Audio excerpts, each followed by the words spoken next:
کیا ہم اہل سنت ہیں یا بریلوی؟ ایکچولی تو ہم سنی ہیں، اہل سنت ہیں۔ بریلی شریف میں اعلیٰ حضرت رحمۃ اللہ تعالی علیہ کی خدمات بہت زیادہ، اور اپنے دور کے آپ مجدد ہیں، یوں کہہ سکتے ہیں کہ سنیت کا شعور دیا اعلیٰ حضرت رحمۃ اللہ تعالی علیہ نے، پہچان دی کہ حقیقت میں سنیت کیا ہے، اہل سنت کیا ہیں۔ اعلیٰ حضرت رحمۃ اللہ تعالی علیہ جو کہ بریلی شریف میں پیدا ہوئے تھے، تو اس نسبت سے ہم بریلوی کہلائے۔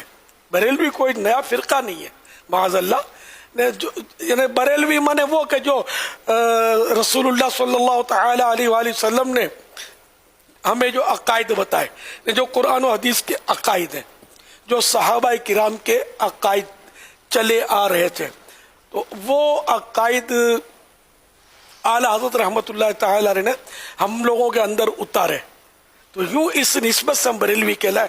اب جیسے قادری، میں قادری ہوں، تو قادری تو کوئی نیا فرقہ تو نہیں ہے، نہ کوئی نیا مذہب ہے، نہ نیا دین ہے، ایسا تو نہیں ہے نا، ایک پہچان ہے کہ میں قادری ہوں، غوث پاک کے سلسلے میں مرید ہوں۔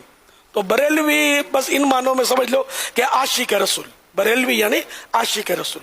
بریلوی کا مطلب یعنی عاشق رسول، عاشق رسول، کیا بریلوی مانا عاشق رسول، عاشق صحابہ و اہل بیت، عاشق اولیاء کرام، عاشق غوث و خواجہ جو ہوتا ہے وہ ہے بریلوی۔ الحمدللہ فیضان اعلی حضرت جاری رہے گا، اور جو میں نے کہا یہ بریلویوں میں ملے گا، اور اگر یہ چیز نہ ہو تو پھر وہ بریلوی نہیں ہے، وہ دھوکہ دے رہا ہے۔ کیا بات ہے، صحابہ و اہل بیت میں بالکل بھی کوئی مطلب کمزوری اس کے نہ ہو، عقیدے میں، اعتقاد میں، اسی طرح اولیاء کرام پر تنقیدیں نہ کرتا ہو، تو بہرحال یہ کہ وہ بریلوی۔ اللہ ہم کو اسی پر استقامت نصیب فرمائے، اسی پر ہمیں موت نصیب فرمائے۔ ہم 112%، 12,000%، 12 کروڑ %، لا تعداد % میں مطمئن ہوں، الحمدللہ میرے اعلیٰ حضرت پر میری آنکھیں بند ہیں، ماشاءاللہ، میں مطمئن ہوں کہ ہمیں جو راستہ انہوں نے بتایا وہ رسول اللہ صلی اللہ تعالی علیہ وآلہ وسلم تک لے جا رہا ہے، الحمدللہ، اور انشاءاللہ ہمارے آقا ہمیں نہیں چھوڑیں گے۔